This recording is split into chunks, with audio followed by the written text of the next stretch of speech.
Bienvenidos aventureros y Dungeon Masters a otro emocionante episodio sobre Dungeons y Dragons. Hoy exploraremos el vasto y misterioso concepto del multiverso en D&D. En este episodio, desentrañaremos el capítulo 2 del manual del Dungeon Master, creando un multiverso. A medida que los aventureros alcanzan niveles más altos, su camino los lleva a otras dimensiones de la realidad, los planos de existencia que forman el multiverso. Los personajes pueden ser llamados para rescatar a un amigo de las horribles profundidades del abismo o navegar por las brillantes aguas del río Oceanes. Los planos de existencia definen los extremos de entornos extraños y a menudo peligrosos. Las aventuras en estos planos ofrecen peligros y maravillas sin precedentes. Los aventureros pueden caminar por calles hechas de luz sólida o poner a prueba su valor en un campo de batalla donde los caídos resucitan con cada amanecer. Estos planos son reinos de mito y misterio, no simplemente otros mundos, sino dimensiones formadas y gobernadas por principios espirituales y elementales. Los planos exteriores son reinos de espiritualidad y pensamiento, donde existen celestiales, demonios y deidades. El plano de Elysium, por ejemplo, no es solo un lugar donde habitan criaturas buenas, sino el plano de la bondad misma, donde el mal no puede prosperar. Los planos interiores ejemplifican la esencia física de la naturaleza elemental del aire, la tierra, el fuego y el agua. El plano elemental del fuego, por ejemplo, encarna la esencia del fuego, energía, pasión, transformación y destrucción.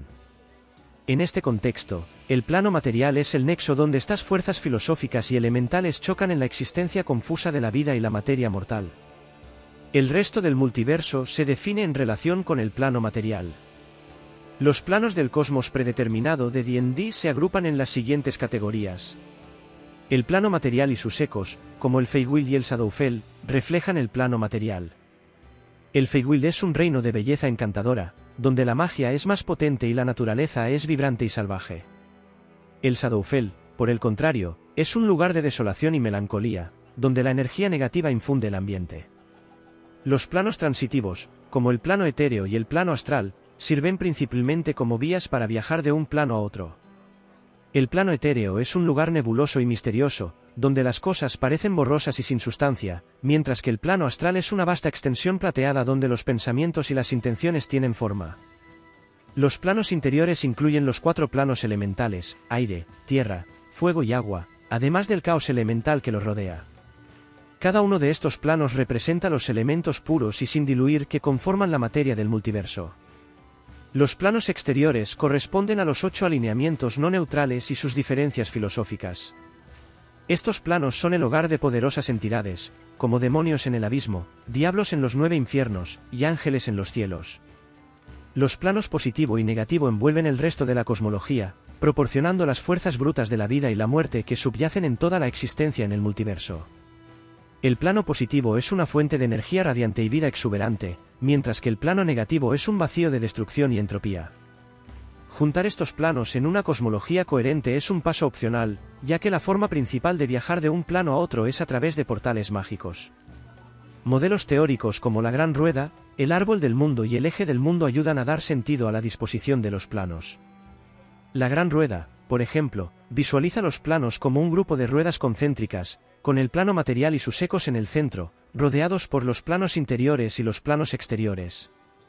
En la disposición del árbol del mundo, los planos se sitúan entre las raíces y ramas de un gran árbol cósmico. El eje del mundo, otro modelo, organiza los planos alrededor del plano material de una manera diferente. Inventar tus propios planos es una opción emocionante para los Dungeon Masters. Cada plano debe tener al menos un efecto significativo en los viajeros que se aventuran allí. Crear una característica simple que los jugadores noten, que no complique demasiado el juego y que sea fácil de recordar es una buena práctica. Por ejemplo, en un plano de aire, los aventureros pueden necesitar encontrar formas creativas de moverse sin caer al vacío. En un plano de fuego, el calor extremo podría requerir protección mágica para evitar daños. Y en un plano de agua, la capacidad de respirar bajo el agua podría ser esencial. Los planos interiores no solo son peligrosos, sino que también pueden ofrecer grandes recompensas. En el plano elemental de tierra, los aventureros pueden descubrir minerales preciosos y gemas raras.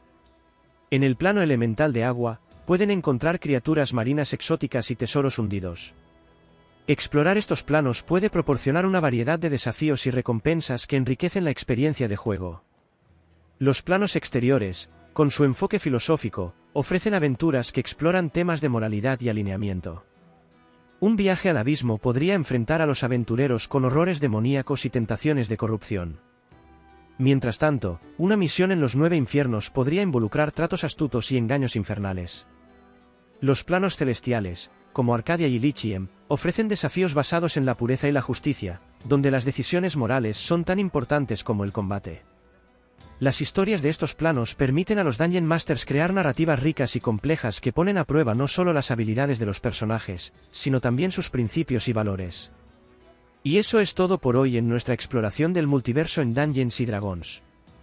Espero que esta guía os haya proporcionado nuevas ideas para enriquecer vuestras campañas y aventuras. Hasta la próxima, y que vuestros dados siempre rueden 20.